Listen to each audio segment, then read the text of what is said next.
Meja makan bergaya barat yang sudah disiapkan kini telah dibalikkan oleh Anita hingga membuat seluruh area berantakan.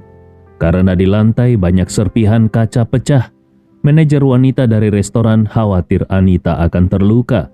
Maka dia segera membawa 2 pelayan untuk membersihkan kekacauan tersebut. Namun Anita yang dipenuhi amarah merasa frustrasi karena tidak punya tempat untuk melampiaskannya. Melihat manajer dan 2 pelayan datang, dia langsung murka.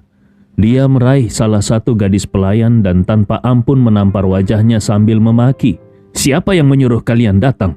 Kalian datang tanpa izinku?" Pelayan itu menerima beberapa tamparan keras, lalu menangis sambil memohon, "Nona, tolong tenang. Aku hanya khawatir kau terluka oleh pecahan kaca, jadi kami buru-buru membersihkannya." Namun, amarah Anita belum juga reda. Dia malah menambah kekuatan tamparannya dan memaki dengan lebih keras. "Dasar bodoh! Kalau aku tidak memanggilmu, kau tidak boleh muncul di hadapanku. Jangan sampai aku melihat wajahmu lagi."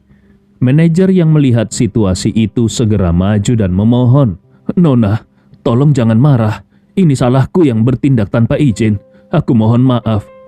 Anita menatap manajer itu dengan penuh amarah, lalu menendang perutnya sambil memaki, "Dasar tidak tahu diri. Kalian bertiga dipecat. Pergi dari sini sekarang juga." Manajer itu jatuh terduduk di lantai sambil mengaduh. Lantai yang penuh serpihan kaca menyebabkan beberapa potong kaca menancap di tubuhnya. Namun dia tidak sempat memikirkan rasa sakit itu karena nyeri di perutnya semakin parah. Dengan wajah pucat, dia memegangi perutnya dan berkata dengan kesakitan, "Perutku sakit sekali. Lili, tolong panggilkan ambulans."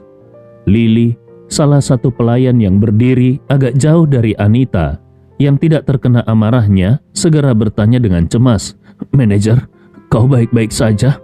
Bertahanlah, aku akan menelpon ambulans sekarang." Anita memandang manajer itu dengan jijik dan berkata sinis, "Hentikan sandiwara di depanku. Mau memeras uang dariku ya?" Gadis yang sedang menelpon ambulans tiba-tiba marah dan berteriak, "Bagaimana bisa kau sekejam ini? Manajer sedang hamil 3 bulan. Kau menendang perutnya. Bagaimana jika terjadi sesuatu pada bayinya? Tidak ada uang yang bisa menggantikannya." Anita mengerutkan kening dan berkata dengan dingin, "Beraninya kau bicara seperti itu padaku? Apa kau tahu dengan siapa kau sedang berbicara?" Gadis itu tidak takut dan langsung membalas, "Kami ini manusia, bukan barang. Meskipun status kami tidak setinggimu, tapi tubuh kami tetap pemberian orang tua kami. Apa hakmu untuk memukul kami?" Amarah Anita semakin memuncak. Seumur hidupnya, selain kepada ayahnya, dia belum pernah diperlakukan dengan tidak hormat seperti ini.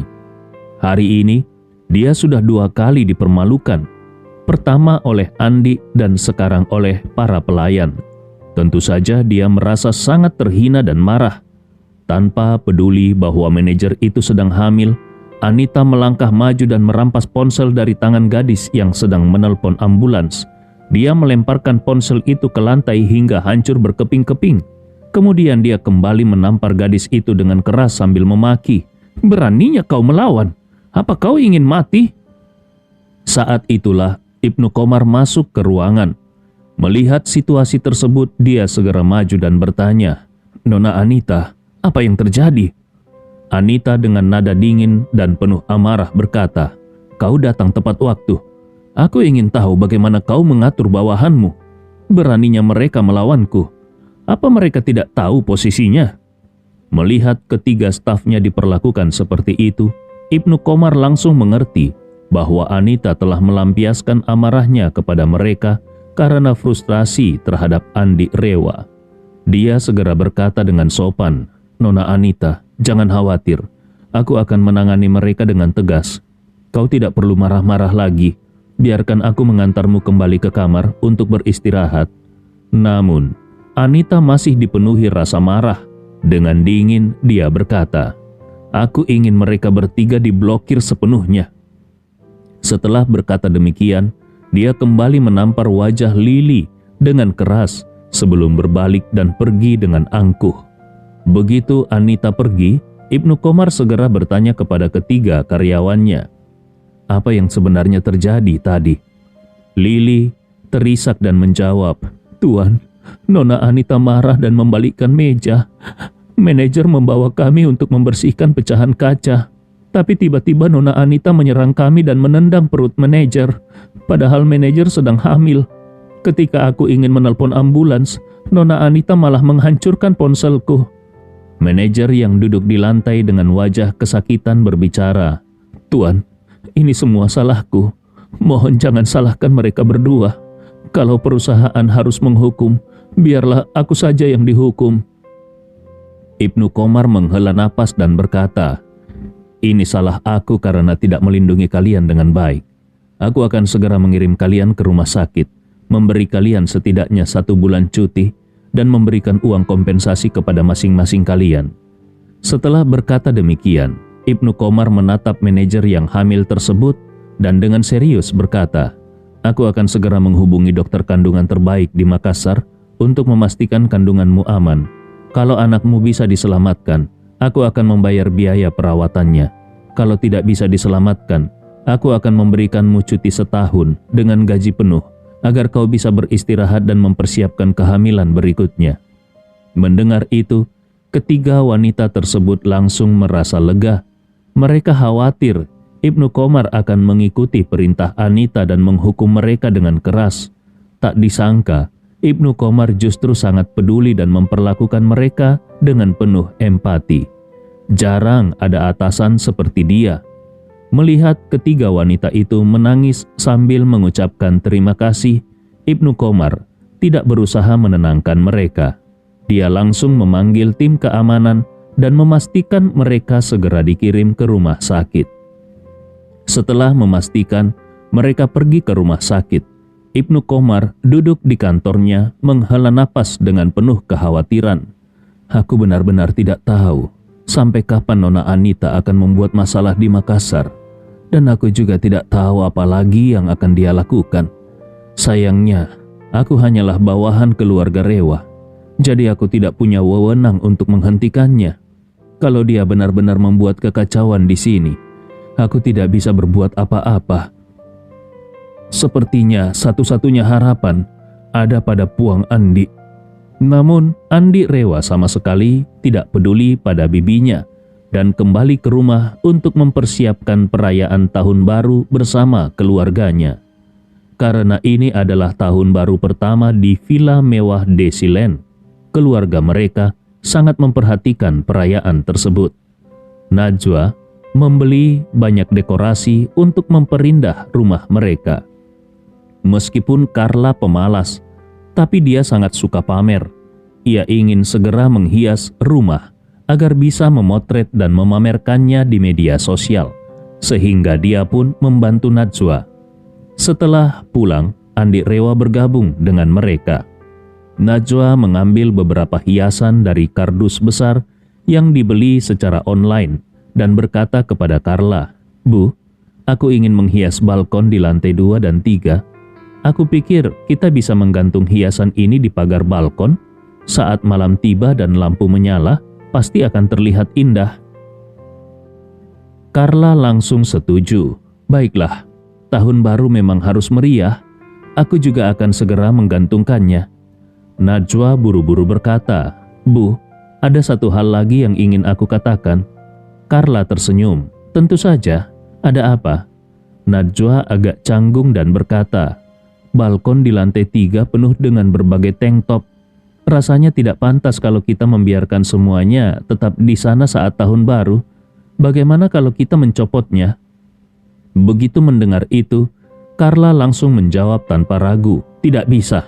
Tank top itu semuanya aku gantung untuk Paul, si tua bangka itu. Aku sengaja melakukannya, agar setiap kali dia bangun dan melihat tank top itu, dia akan merasa kesal sepanjang hari. Kalau aku copot semuanya, berarti aku telah berbaik hati padanya, bukan?" Najwa tidak bisa berbuat apa-apa dan berkata, "Bu, tahun baru adalah saat di mana setiap rumah penuh dengan dekorasi meriah. Kalau kita masih menggantung banyak tank top, pasti terlihat sangat aneh." Carla bersikeras, "Tidak bisa. Tank top itu adalah senjata andalanku melawan keluarga Tama. Aku ingin mereka setiap hari teringat pada kejadian Novia hamil dengan anak haram di luar sana." Kemudian, seolah teringat sesuatu, Carla tertawa licik dan berkata, "Nanti aku akan menggantung hiasan-hiasan ini bersebelahan dengan tank top itu. Begitu lampu menyala, pasti akan menyinari tank top itu. Pasti sangat mencolok. Aku yakin keluarga Tama akan marah besar." Najwa mencoba menasehati, "Bu, ini tahun baru. Kita sebaiknya memaafkan dan melupakan." Namun, Carla mendengus dingin. "Jangan coba-coba menasehatiku. Siapapun yang mencoba tidak akan ada gunanya. Kau tidak tahu, kakiku dipatahkan oleh nenekmu dan 2 gigi depanku juga hancur gara-gara dia. Hal itu tidak akan pernah aku maafkan seumur hidupku." Melihat ibunya sangat keras kepala, Najwa merasa putus asa. Tampaknya usaha untuk membujuk Carla agar berubah pikiran akan sia-sia. Carla kemudian mengambil tumpukan hiasan dan berjalan menuju lift. Sambil berjalan dia berkata, "Aku akan segera menggantung hiasan ini bersama dengan tank top itu." Setengah jam kemudian, di bawah arahan Nyonya Tama, keluarga Tama juga sedang menghias villa mereka dengan lampu dan dekorasi tahun baru. Suasana sangat meriah. Kondisi keluarga Tama kini jauh berbeda dibandingkan sebelumnya. Setelah mendapatkan investasi dari Doni Hartawan, mereka berhasil melunasi semua hutang dan mendapatkan beberapa proyek kecil dari Doni Hartawan. Kini, perusahaan mereka kembali menghasilkan keuntungan. Nyonya Tama juga berhasil mendapatkan kembali villa, barang antik, dan lukisan yang sebelumnya disita oleh bank. Selain itu, Doni Hartawan juga mengizinkan mereka tinggal di villa mewah Desiland selama 10 tahun. Jadi, Nyonya Tama menyewakan villa lamanya untuk mendapatkan uang sewa tambahan. Dengan perusahaan yang kembali berjalan dan aset-aset yang kembali ke tangan mereka, Nyonya Tama merasa sangat bangga dan berkuasa. Keluarga Tama kini bergantung pada Nyonya Tama untuk kehidupan mereka yang nyaman. Jadi, mereka memperlakukannya seperti seorang ratu. Paul juga merasa sangat puas dengan perusahaan keluarga yang bangkit kembali. Dia dan kedua anaknya, Basri dan Kasnah, memegang posisi penting dalam perusahaan dan hidup dengan penuh kemewahan. Basri dan Kasnah kembali menikmati gaya hidup anak orang kaya. Jadi tentu saja mereka merasa sangat senang. Namun, Novia menjadi satu-satunya anggota keluarga yang hidup dalam penderitaan. Tidak ada seorang pun di keluarga Tama yang memperlakukannya dengan baik. Paul dan Nyonya Tama sangat membencinya. Tapi karena Doni Hartawan, mereka tidak bisa mengusirnya. Akibatnya mereka memperlakukannya seperti duri dalam daging. Basri dan Kasnah juga merasa malu karena ibunya pernah hamil dengan anak haram yang tertular penyakit. Setiap kali melihatnya, mereka memperlakukannya dengan dingin dan acuh tak acuh. Penolakan dari seluruh keluarga membuat Novia merasa sangat terluka.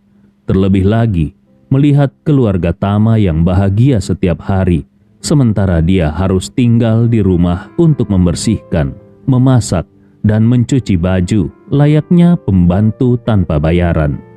Membuat hatinya semakin hancur. Saat melihat keluarga Tama sibuk menghias rumah untuk tahun baru, Novia mendekat dengan senyum memelas dan berkata, "Ibu, bagaimana kalau aku bantu-bantu juga? Ibu masih ingat kan saat kita tinggal di villa lama? Setiap kali tahun baru, aku yang mengatur semua dekorasi." Nyonya Tama menatapnya dengan jijik dan berkata, "Ini bukan urusanmu. Cepat pergi dan bersihkan jendela. Aku beritahu kau, 3 hari lagi tahun baru. Semua jendela di villa ini harus kau bersihkan hingga bersih mengkilap."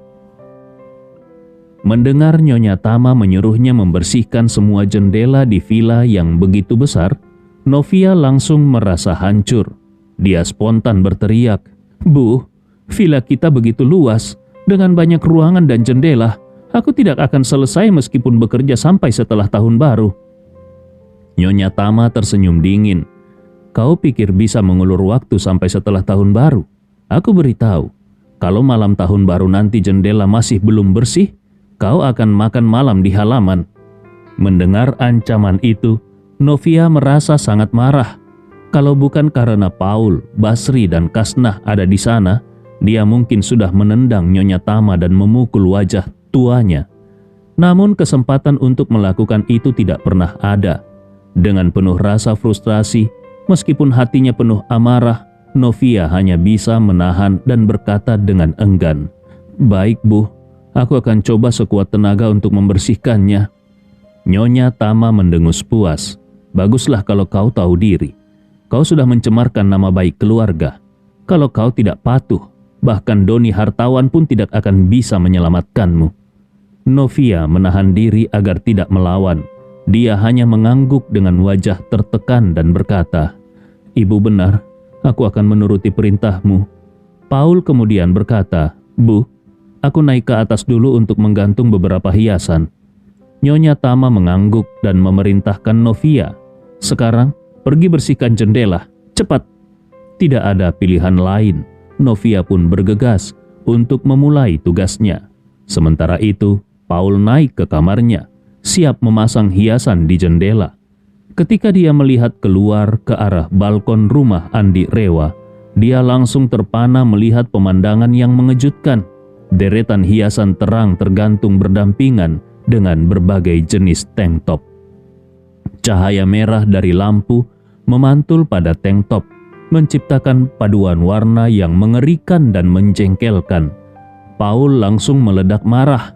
"Dasar kurang ajar, Carla ini benar-benar keterlaluan. Hiasan digantung dengan tank top? Ini benar-benar penghinaan. Ini sungguh membuatku ingin meledak." Tidak bisa menerima penghinaan itu, Paul turun ke bawah dengan marah.